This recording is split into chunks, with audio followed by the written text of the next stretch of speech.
ఒక తోటలో ఒక కొమ్మలో ఒక పువ్వు పూసింది.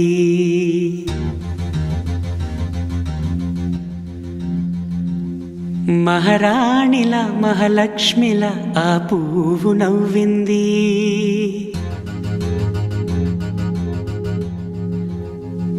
అలాగే నవ్వుతూ ఉండాలని,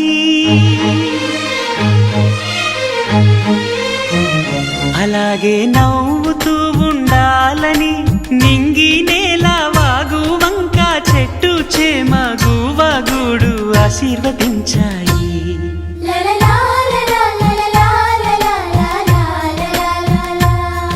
ఒక తోటలో ఒక కొమ్మలో ఒక పువ్వు పూసింది. మహారాణిలా మహాలక్ష్మిలా ఆ పువ్వు నవ్వింది.